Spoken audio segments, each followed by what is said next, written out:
Durante la Segunda Guerra Mundial, alrededor de 1.800 inmigrantes japoneses fueron deportados junto con toda su familia. No fue una situación fácil, pero fue una situación que se vieron obligados por el Estado peruano en ese momento. Ahora, dentro de las familias que estaban saliendo se encontraba la familia Ikeda. El padre, Julio, junto a su esposa y 2 hijos, y además ella se encontraba en estado de gestación, tuvieron que irse del país. Finalizada la Segunda Guerra Mundial en 1945, lo que hacen es estas personas deportadas o bien irse a Japón o bien quedarse en Estados Unidos, pero algo que lo movía a Julio era un sentir de él cuando estaba en Perú había iniciado un negocio. Entonces cuando él fue deportado eso quedó inconcluso, había un sentir de querer regresar, había un sentir de poder traer a su familia consigo, así que él no tomó ni la vía de quedarse en los Estados Unidos ni de irse a Japón, sino de poder regresar al Perú, que era el camino mucho más difícil porque el Estado todavía no los estaba admitiendo. Hicieron todos los trámites correspondientes y finalmente pudieron llegar al Perú. Ahora, no todo fue color de rosa, porque aunque ellos habían decidido, ellos querían, el padre quería llegar al Perú, quería traer a su familia, no fue una situación fácil porque llegando se encontraron con exactamente tal lo que habían llegado. No tenían nada, ningún recurso adicional más que familiares por ahí que podían ayudarlo. Es ahí cuando este padre de familia decide emprender un negocio. Y su negocio fue la venta de pavos. Tenía ahí un pequeño negocio, pero con el paso de los años esto fue creciendo. Algo que él había iniciado tal vez fue quebrado, pero esa pasión, ese sentir de poder seguir logrando ese objetivo se fue dando años posteriores. Esta familia es la familia creadora de lo que nosotros conocemos con ese eslogan de la buena familia. Te estoy hablando de los que iniciaron, pusieron esas primeras piedras de la empresa San Fernando. ¿Por qué te hablo de esta historia? Porque estamos el día de hoy iniciando también una nueva temporada. Y sigue siendo el mismo marco del tema de poder seguir hablando del discipulado.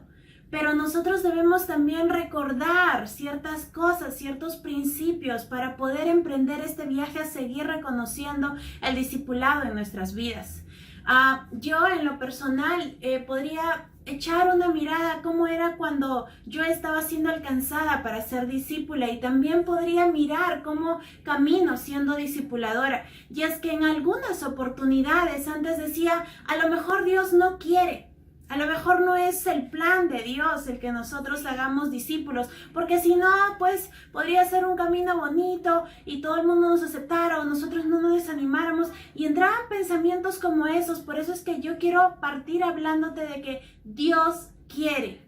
En Primera de Pedro 1:3 dice, alabado sea Dios, Padre de nuestro Señor Jesucristo, por su gran misericordia nos ha hecho nacer de nuevo mediante la resurrección de Jesucristo, para que tengamos una esperanza viva y recibamos una herencia indestructible, incontaminada, inmarchitable. Tal herencia está reservada en el cielo para ustedes, a quienes el poder de Dios protege mediante la fe hasta que llegue la salvación que se ha de revelar en los últimos tiempos. Y aquí es cuando nosotros debemos recordar esta palabra, porque aquí habla de que hay una herencia que está a nuestra espera. ¿Quién planea esa meta, esa herencia y no tiene como propósito, como plan poder llevar a las personas hacia allá?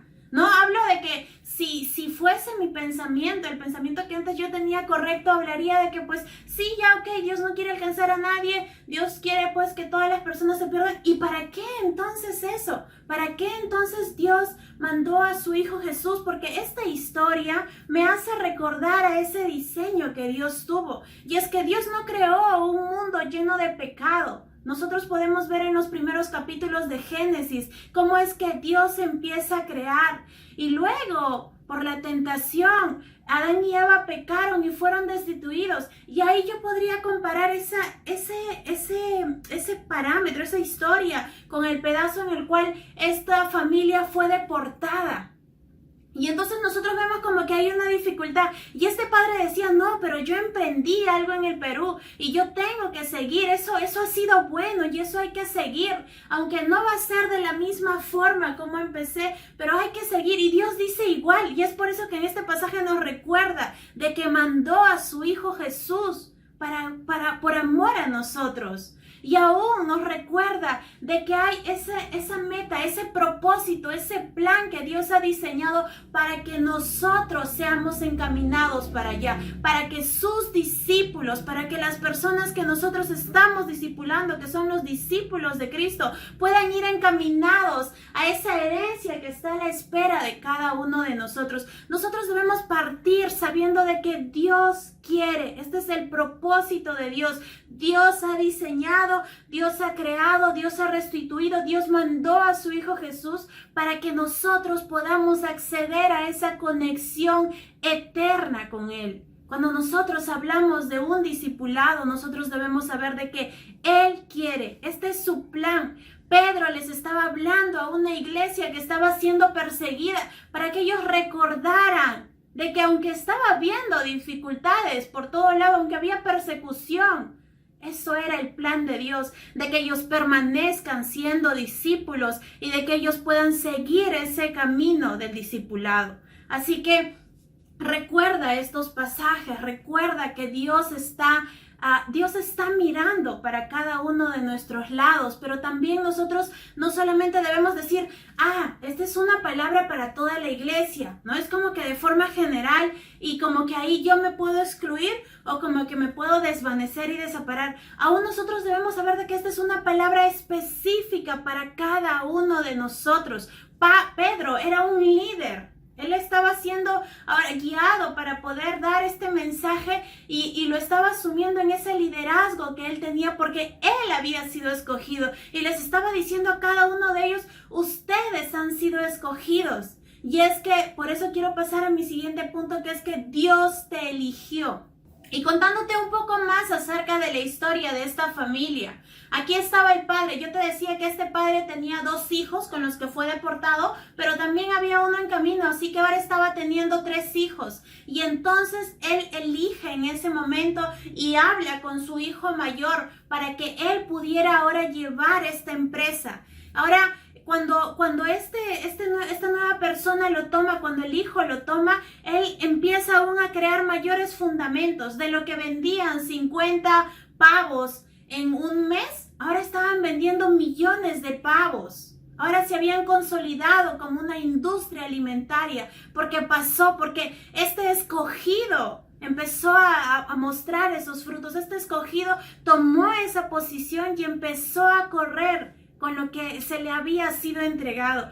¿Cuánto nosotros nos estamos viendo así? ¿Cuánto nosotros estamos diciendo, ok, esto es de parte de Dios, esto Dios quiere? Ahora también poder ver, esto es para mí, esto es lo que Dios quiere para mí. Dios quiere que yo sea un discípulo de Él y Dios anhela también de que yo haga discípulos. ¿Cuánto lo estamos viendo así? Porque si no hubiese un Pedro que hubiese generado este mensaje, conociendo y sabiendo de que él había sido llamado. No hubiese este hijo que emprendió, porque San Fernando hubiese desaparecido si es que este hijo no decía, sí, yo soy el que sigue, yo soy el que tome esta posta. Por eso nosotros debemos recordar esa identidad que Cristo nos ha dado individualmente. Y nos dice en 1 de Pedro 2:9, dice, pero ustedes son linaje escogido, real sacerdocio, nación santa, pueblo que pertenece a Dios, para que proclamen las obras maravillosas de aquel que los llamó de las tinieblas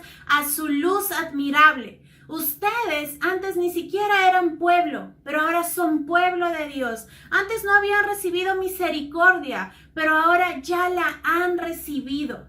Y aquí nos está marcando esa identidad que cuando nos dice yo te he llamado, yo te he escogido, nos está hablando de cuánto Él ha marcado esa identidad puesta sobre cada uno de nosotros. Entonces ahí yo al inicio miraba con un enfoque, ok, cuando yo estoy desanimada, entonces declaro esta palabra y digo, vamos Paola, sí se puede y tú puedes declarar lo mismo. Pero también noto una palabra de autoridad, noto una palabra de decir yo te escogí. Entonces, no es una palabra de ¿quieres? ¿Te gustaría? Es una palabra de yo te escogí, yo te llamé, yo te mandé. Habla de tu persona para con esa autoridad que Cristo tiene sobre nuestras vidas. ¿Cuánto nosotros estamos caminando en esa autoridad de saber de que somos nosotros a los que Dios nos ha llamado para ser esos discípulos? Y cuando hago hincapié en esto, hago el hincapié de que entonces Dios me ha llamado a poder leer mi Biblia. No me ha llamado solamente a enfocarme o a lo que yo estoy pensando. Entonces si digo, no, yo tengo que enfocarme en mi carrera profesional, solo debo estudiar y en tiempos de parciales, finales y en tiempos de academia, entonces no se lee la Biblia. Claro que no. Dios te escogió a ti, hay una autoridad puesta sobre tu vida para decirte de que tienes que ser discípulo, tienes que caminar en eso. ¿Cuánto estamos viendo eso y no diciendo, no, mis estudios, mi trabajo, mi familia es grande? ¿Cuánto nosotros estamos creyendo esa palabra para nosotros en medio de nuestras debilidades, en medio de nuestras dificultades y en medio también de lo que quisiéramos? En medio de poder decir, yo había planificado de esta forma, pero el hacer discípulos me va a quitar este tiempo en el que pude haber hecho otra cosa. ¿Cuánto estamos priorizando en esa autoridad con la que Dios nos ha dicho, tú eres? Así que nosotros debemos empezar a caminar también en esa autoridad. Esta no es una palabra solo para el que se olvidó de que es un linaje escogido. Esta es una palabra también para el que se desenfocó de ser un linaje escogido. Y aquí es donde nos toca regresar. Porque aunque yo tenga una familia grande, aunque mi economía no esté bien, aunque yo tenga cada día más trabajo, aunque los estudios hayan subido, aunque en lo virtual no entienda mis tareas, entonces ahí, en medio de eso, yo me enfoco y recuerdo de que yo soy la que sigue, yo soy la que tengo que ser discipulada, yo soy la que tengo que discipular. Y esa es la palabra que Dios ha marcado, porque sí Él quiere, pero también necesita de instrumentos que somos tú y que también soy yo, y nosotros debemos caminar en eso. Ahora, si de repente tú dices, pero ¿cómo hago, no? ¿Cómo hago? ¿Cómo se hace discípulos? Tantas veces me han choteado. ¿Cómo yo crezco si tantas veces he caído? Nosotros debemos saber que es Dios quien nos enseña. Y ese es mi tercer punto, porque Dios nos enseña. Julio Ikeda, cuando él pasó la posta hacia su hijo, no le dijo, ya, tú te encargas, ya verás qué haces, la cosa es que esto tiene que crecer. No, él entrenó. Aún este niño era recontra pegado a su papá. Él quería estar en los negocios de su padre. Y es por eso que el padre voltea y da esa mirada a decir, sí, él puede, él es. Pero también habla de que Dios mismo o este padre mismo está enseñando a su hijo y le mostraba los procesos, le mostraba su cartera de clientes, le mostraba a los proveedores, le mostraba a los trabajadores, le mostraba todo, lo llevaba a la empresa. Y este niño también estaba ahí, cual estudiante, con todas sus notas y tomando y cada apunte y todo lo que el padre podría mostrarle. Entonces él aprendía y aún por eso pudo ser consolidado como esa industria alimentaria, porque el padre no lo podía consolidar hasta ese momento, pero cuando esta generación pasó, eso fue consolidado. Entonces, de igual forma Dios también nos enseña, Dios también nos entrena, Dios también está capacitándonos, pero también nosotros podemos ser como ese hijo, estando atrás de cada enseñanza, anotando, no para que quede escrito en ese cuaderno, porque esa empresa no ha crecido porque hubo alguien que tomó notas, sino que ha crecido porque hubo alguien que puso en práctica, y aún cada palabra fue formada y fue formada y fue formada y alcanzaba el éxito sobre cada meta establecida.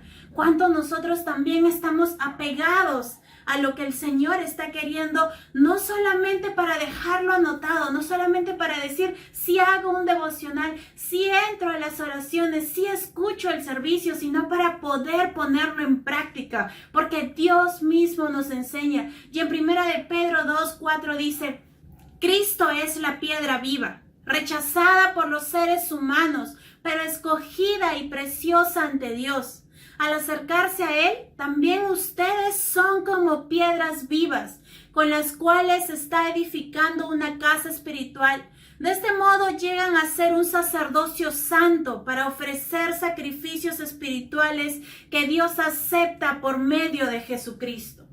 Cuanto más nosotros nos acerquemos, cuanto más tomemos esas notas, cuanto más nosotros busquemos, cuanto más hagamos, vamos a poder Dios va a poder dejar impregnado ese conocimiento, esa sabiduría de cómo nosotros podemos hacer discípulos, de cómo nosotros podemos ser discípulos. En otro pasaje dice: su divino poder, al darnos el conocimiento de aquel que nos llamó por su propia gloria y excelencia, nos ha concedido todas las cosas que necesitamos para vivir como Dios manda. Así Dios nos ha entregado sus preciosas y magníficas promesas para que ustedes, luego de escapar de la corrupción que hay en el mundo debido a los malos deseos, lleguen a tener parte en la naturaleza divina. Y ahí está mostrándonos ahora desde el lado de Dios, desde el lado en que Dios nos ha dejado promesas, Dios nos ha dejado instrumentos, Dios nos ha dejado conocimiento,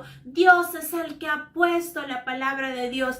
Aún nosotros estamos en un país en el cual no tenemos que andar escondiendo nuestra Biblia. Podemos estar leyéndola con libertad, podemos estar escuchándola con libertad. ¿Cuánto estamos apegándonos a esas enseñanzas que Cristo ha cimentado? Si yo tengo dudas de decir, no sé cómo voy a enseñar, por eso no discipulo, entonces busco de la palabra de Dios. Y aún cuánto es su sabiduría, cuánto es su preocupación, porque nosotros aprendamos de la palabra de Dios que crea tiempos como estos, con los cuales nos consolida como iglesia para poder escuchar una palabra genuina, una palabra que es en el tiempo de Dios, en el que Él quiere que nosotros escuchemos. ¿Cuánto Dios forma esos discipuladores? Si Dios no tuviese un cuidado por los discípulos, nosotros mismos no tendríamos un discipulador. Jesús no se había preocupado por formar a sus 12.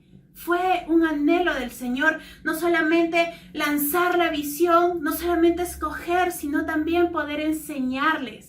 Y ahí es donde nosotros debemos recordar también, debemos acercarnos a esos discipuladores. Es importante cada persona que Dios pone en tu vida. La primera persona que a mí me discipuló fue importante para poder establecerme cada parte de su carácter, esa paciencia infinita, esa perseverancia fue esencial. Y aunque el día de hoy ya no está siendo mi discipuladora, la segunda persona tiene ese mismo poder para poder aún ser parte de que yo esté parada aquí, porque Dios usa, porque Dios nos enseña aún a través de esas vidas. Ella me ayudó a crecer, quitó cada cosa en la que yo podía estar ocultando. Ella lo abrió para saber de que Dios también puede obrar en esas cosas ocultas. ¿Cuánto estamos aún siendo vulnerables, dejándonos enseñar para poder seguir creciendo y aún siendo de ayuda para esa siguiente generación? Porque ese es mi cuarto punto, en que nosotros también debemos no solamente quedar esto con nosotros, no solamente ser buenos discipuladores, firmes, establecidos en la palabra de Dios, porque sí está bien, pero hay una generación atrás. Aquí Pedro les hace bastante hincapié, pero no crean en lo del mundo, pero no se acerquen a lo del mundo, pero no caminen en lo del mundo, porque hay perdición afuera. Nosotros debemos reconocer eso, debemos reconocer la naturaleza que hay en Dios y la naturaleza que hay afuera. Nosotros somos esa pieza clave para poder desarmar toda esa naturaleza vieja que antes había, para poder llevarlos a ser caminados en este nuevo nacimiento. Y ahí va mi cuarto punto, con que Dios alcanza, Dios es el que enseña, Dios es el que nos envía. Y viendo la historia de San Fernando también, nosotros ya, como lo podemos ver incluso de repente en cada Navidad, cuando nosotros vamos por nuestros vales, o aún cuando estás viendo en las tiendas de San Fernando, no solamente ves pavos ya en ese momento, no solamente estás viendo un solo producto. Ellos aún han llegado a consolidarse con distinta variedad de productos, y aún en distintos países se han consolidado. Cuando esta historia la he sacado de una entrevista que ellos hicieron en febrero de este año. Y entonces, en la parte en la que narraban toda la trayectoria, decían, y ahora, hablando de este año, ya no iba a ser el hijo del padre, ¿no? De Julio, sino es que ahora iba a pasar a una tercera generación. Y eso es lo que Dios nos manda hacer, porque nosotros también podemos seguir llevando de generación en generación y no impartimos cualquier cosa. Algo que decía Julio, algo que decía el hijo de Julio, muy orgulloso, era de decir cuánto nos hemos consolidado con cada familia peruana. No sé si tú recuerdas, pero esta es la empresa en la que ellos ponían ahí los apellidos, y ahí ponían cada apellido. Cuando tú veías las propagandas, veías cada apellido y gente posteando eso, gente aún recordando de los jueves de pavita. Entonces, ellos aprendieron a consolidar, a poder llevar ese buen producto, ese buen mensaje, esa unidad. ¿Cuánto nosotros más, sabiendo de que es un mensaje eterno, de que es un producto saludable, de que es genuino, vamos a también llevar? Dios nos está mandando a poder ir y a poder poner esa posta sobre una siguiente generación. Y lo podemos ver en 2 de Pedro 3, dice, así que ustedes, queridos hermanos, aquí se está despidiendo ya Pedro, dice, puesto que ya saben esto de antemano, manténganse alerta, no sea que, arrastrados por el error de esos libertinos, pierdan la estabilidad y caigan. Más bien crezcan en la gracia y en el conocimiento de nuestro Señor y Salvador Jesucristo. A Él sea la gloria ahora y para siempre. Amén. Ahora tú dirás, ¿y en qué parte esto nos manda a evangelizar, a predicar de la palabra de Dios, a ser discípulos? Por ahí como que me marca el hecho de ser, ¿no? Porque está diciendo que nos apartemos de esas cosas que no nos están nutriendo, que no nos están fortaleciendo y que aún perseveremos, sí. Pero cuando Él dice, a Él sea la gloria ahora y para siempre, me está mandando a evangelizar, porque yo debo ser consciente de que yo no soy eterno terrenalmente, sino es que tengo que ceder esa posta para que la gloria de Dios sea para siempre. Pedro no escribía esta carta por las puras.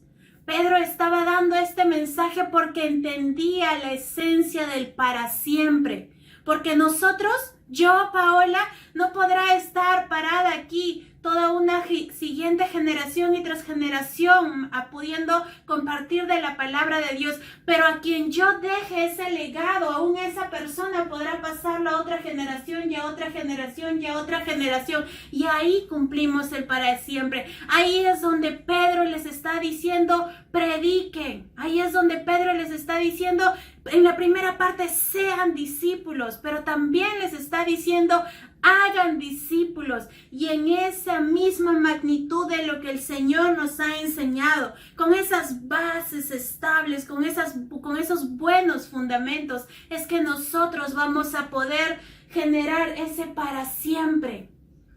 ¿Cuánto estamos caminando en eso? ¿Cuánto nosotros estamos cumpliendo aquello que Jesús mismo les decía a sus discípulos? Y Él decía que vayan y hagan discípulos a todas las naciones, que prediquen, que compartan, que pongan el Espíritu de Dios sobre cada persona. ¿Cuánto nosotros estamos caminando en eso?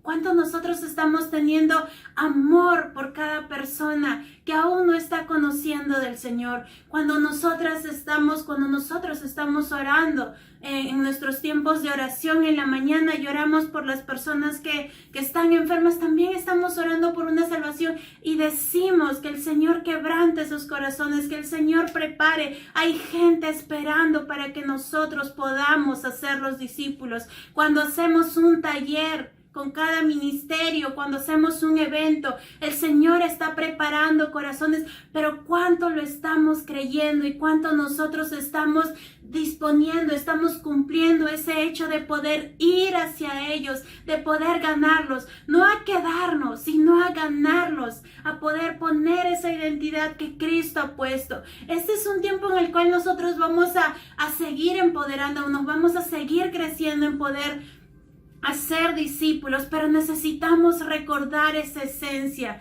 necesitamos poder cimentarlo en nuestros corazones y empezar a caminar, no centrándonos en nosotros mismos, porque aún esta era una iglesia que recibía esta palabra en tiempos de persecución.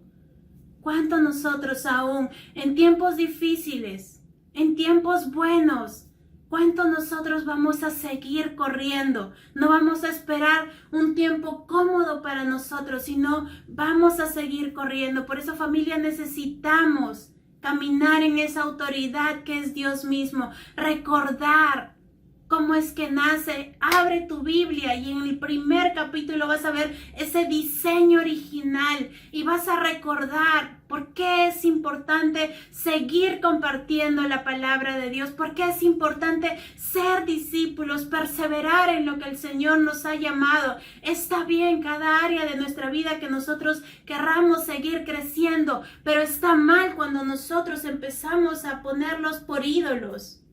Dios tiene que ser ese primer lugar. Nosotros debemos recordar aún que Dios es esa autoridad y es Dios quien nos define y es Dios quien nos marca y no lo que la sociedad puede estar haciendo. Así que vamos a empezar a caminar con eso. Yo quiero que tú puedas acompañarme en una oración.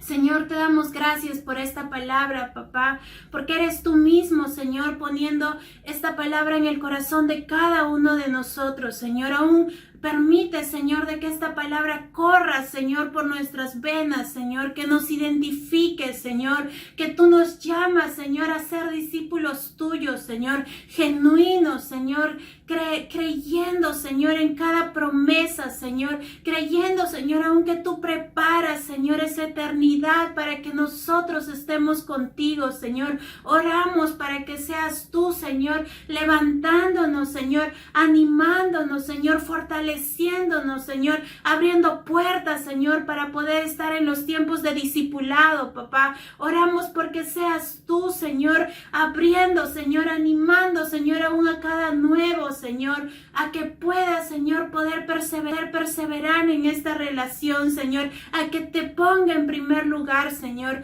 Oramos para que seas tú, Señor, actuando en sobremanera sobre nuestras vidas, Señor, y oramos también, Señor, para que tú pongas nombre, Señor, y para que tú nos lleves a actuar, Señor, a que tú nos lleves a escribirles, a llamarles, a invitarles, Señor. Oramos por corazones dispuestos, Señor, por esa siguiente generación. Oramos, Señor, aún por los que están ingresando en las universidades, Señor, por los que están saliendo, Señor. Oramos para que seas tú permitiéndonos llegar a sus vidas, Señor. Oramos para poder traerlos, alcanzarlos, Señor, y apartarlos, Señor, de toda cosa que tú, Señor, no quieres que sea enmarcado en sus vidas, papá. Oramos en el nombre de Jesús, Señor. Te pedimos, Señor, que seas tú actuando en sobremanera, Señor, y seas tú apasionándonos día con día, Señor, recordándonos, Señor, de que tú tienes ese primer lugar, Señor, y aunque nos lleves a buscarte, Señor, como dice en tu palabra,